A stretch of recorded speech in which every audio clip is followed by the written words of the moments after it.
Rose, but you can call me Span. How are you?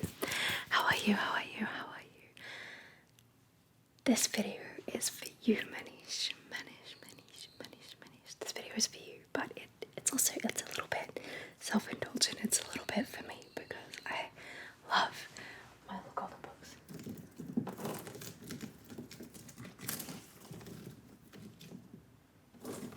So I'm just gonna randomly pull one out, and we got three. Would you like the Colour Kittens? The Colour Kittens. Oh, I really like that.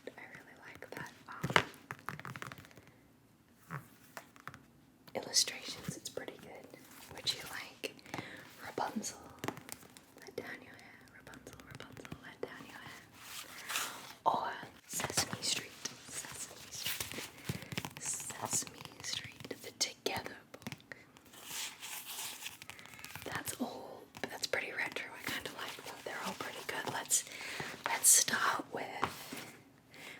with kittens. How about start with kittens and then move to Sesame Street, and if we get time, we'll end on Rapunzel. Alright, I'm just gonna pick up one. So, the Colour Kittens. Christmas 1983. The Colour Kittens.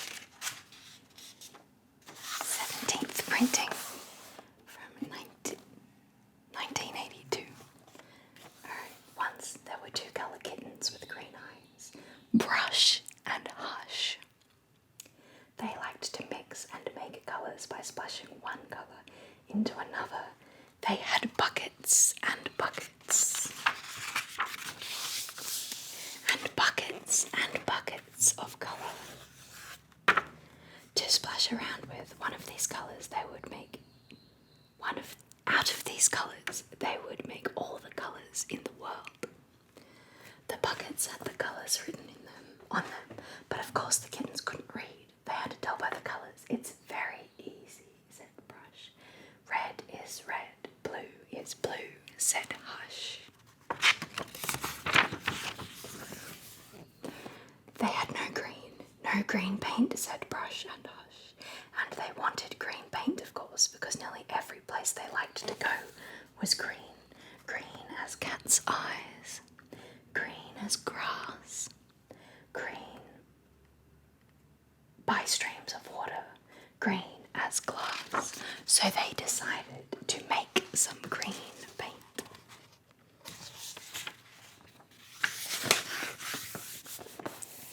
Brush mixed red paint and white paint together, and what did that make? It didn't make green, but it made pink. Pink as pigs, pink as toes. A pig, a rose, pink as a rose, or a baby's nose. Then Hush mixed yellow and red together, and it made orange. Orange as an orange tree, orange as a bumblebee, orange as the setting sun sinking slowly into the sea. The kittens were delighted, but it didn't make green. Then they mixed red and blue together. What did that make? It didn't make green. It did make a deep, dark purple. Purple as violets, purple as plums, purple as shadows on late afternoons. Still no green. And then, oh wonderful kittens, oh Brush, oh Hush, at last, almost by accident, the kittens poured a bucket of blue and a bucket of yellow together, and it came to pass that they made green as grass, green as the leaves on a tree, green as islands in the sea. The little kittens were so happy with all the colours they had made, they began to paint everything around them. They painted green leaves and red berries and purple flowers and pink cherries, red tables and yellow chairs, black trees with golden bears. Then the kittens got so excited they knocked their buckets upside down and all the colours ran together.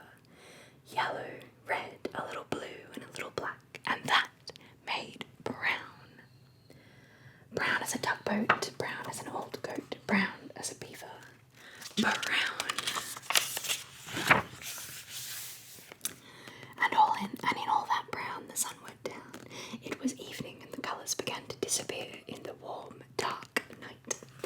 kittens fell asleep in the warm dark night with all their colours out of sight, and as they slept they dreamed their dream, a wonderful dream of a red rose tree that turned all white when you counted 3. 1, 2, 3. Of a purple land in a pale pink sea, where apples fell from a golden tree, and won a world of Easter eggs that danced about on little short legs. It is Easter soon, it is Easter soon. They dreamed that a green cat danced with a little pink dog, till they disappeared in a soft grey fog. And suddenly Brush woke up and Hush woke up, it was morning. They crawled out of bed and into a big bright world. The sky was wild with sunshine. The kittens were wild with purring and bouncing. Bounce, bounce, bounce. They got so bouncy they knocked over all the buckets and the colours ran together. There were all the colours in the world. And the Colour Kittens had made them. That was lovely. That was really adorable. I really, really liked that one. I think it's gonna be, I don't know, a favourite. I need like a separate section where I can put my favourites. But alas.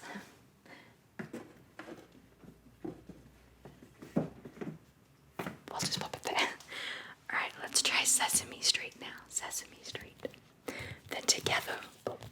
The Together book. The Together book. Oh, my battery's running low. Let's see if we make it. This one's from 1984. There we go. What do I have that needs a helper? I have a wagon that just won't go. Who has something good for wagons?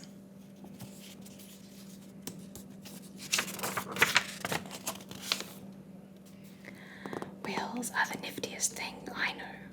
What do I have that needs a helper? I have a double thick malted milk. What do you think it needs?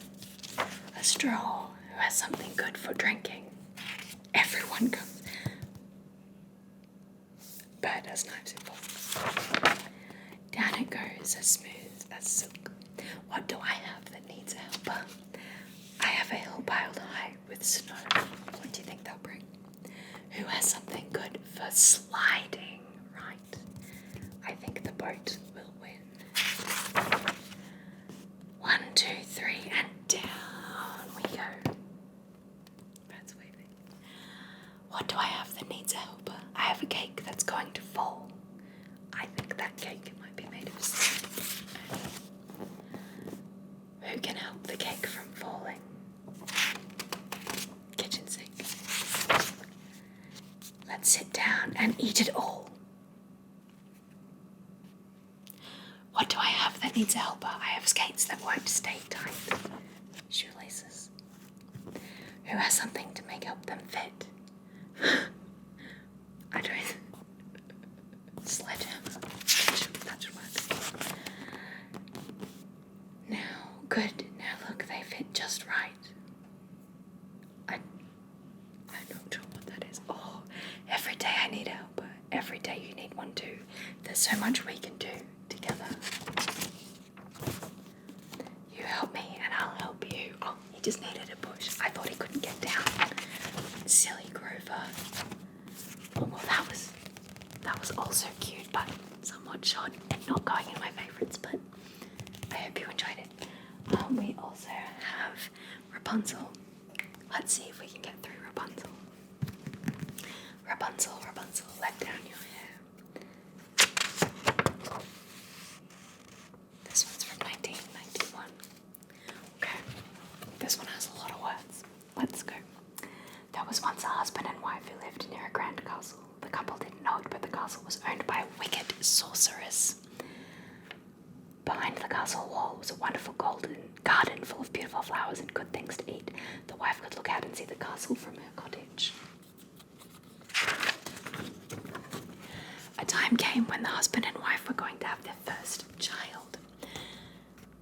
Those sorcerers who had no children decided to cast a spell on the woman. If the spell worked, the sorceress could have the child for herself. That very day, the wife wife began to long for Rapunzel, a blue flowering plant that grew only in the sorceress's garden. As time passed, the spell made the wife long for the plant more and more. Finally, she began to feel ill and begged her husband to get some Rapunzel leaves from the castle garden. She knew that if she ate a salad of the leaves, she would feel better again. That night, the husband climbed over the garden wall and stole some of the fresh green Rapunzel leaves. His wife ate them greedily and began to feel better, but the taste only made her want more. Reluctantly, the husband returned night after night. Then one evening, when the moon was full, he slipped over the wall to find the tall, dark figure of the sorceress waiting for him. "Thief, how dare you steal from me?" she said angrily. Frightened, the man fell to his knees before her and tried to explain. When the sorceress heard him speak from the coming of his first child, her manner changed and her voice softened. "You may have all the Rapunzel you wish on one condition. When the child is born, you must give it to me." The husband refused. The sorcerer says, "I'm sure your wife will agree." To his surprise, the man's wife did agree to give the child up. The spell was still working. The wife said, "Surely the owner of that beautiful castle is a great lady. She will take good care of our child." The next few weeks, the wife grew healthier. She was given all the Rapunzel she wished, and rapidly her strength returned. Soon a beautiful baby girl was born to her. The baby was named Rapunzel after the blue flowering plant the mother had loved so much.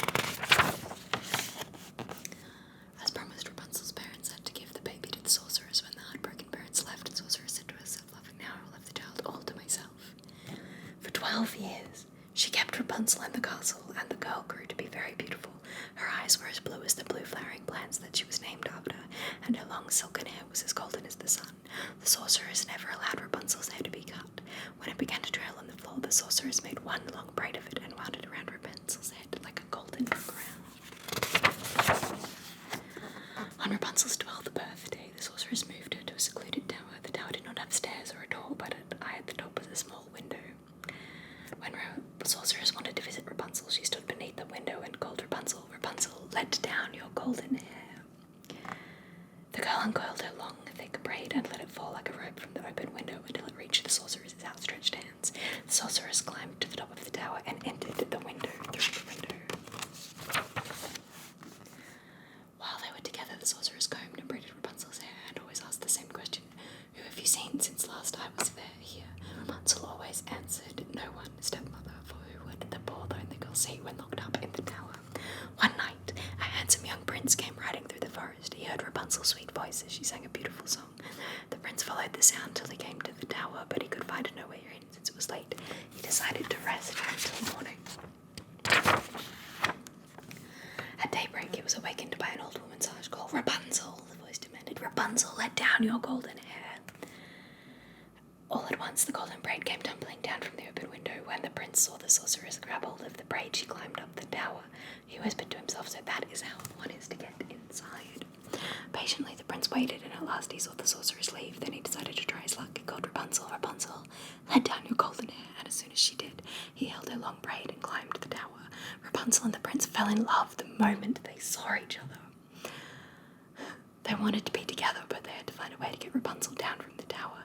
The prince promised to return the next day with a rope and a ladder. "Then you'll be free at last," he told Rapunzel. On the following morning, when the sorceress came to visit, she asked her, "Have you seen Rapunzel since I was last here?" Rapunzel couldn't tell a lie, and she told the sorceress all about the handsome prince. The sorceress flew into a rage and took hold of Rapunzel's braid. She cut the beautiful hair with a pair of scissors. Snip, snap, snip, snap, and the braid fell to the floor. Then, in an instant, the heartless sorceress carried Rapunzel far off to the most deserted place in the whole world and left her there alone. What kind of story is this? At nightfall, when the prince arrived to rescue Rapunzel, he called, "Rapunzel, Rapunzel, let down your hair." When the braid came falling down from the window, the prince took hold of it and climbed up the tower, but instead of seeing his beloved Rapunzel, he found the cruel sorceress waiting for him. She fixed her cold black eyes upon him and cast a spell that blinded him. "Rapunzel has lost you forever," she cried. "You will never see her again." Literally. The prince fell from the window, and though he escaped with his life, he could no longer see. Lost and alone, he stumbled away to wander hopelessly in search of Rapunzel. I think this nice quote. Years passed until the last unhappy prince came to the most deserted place in the whole world. All of a sudden he heard a sweet voice singing. Though it had been many years since he had heard the voice, it was familiar. Eagerly he followed the sound, and soon the poor young man stood before Rapunzel. This book is so unrealistic. When she saw her beloved prince, Rapunzel threw her arms around his neck and wept for joy. Her tears fell upon his eyes, and all at once the sorceress's evil spell was broken. The prince could see Rapunzel as well as ever before. The prince led Rapunzel back to his own kingdom, where they were welcomed with a great rejoicing. At last they were free from the wicked sorceress, and they lived out their lives together in love. Well,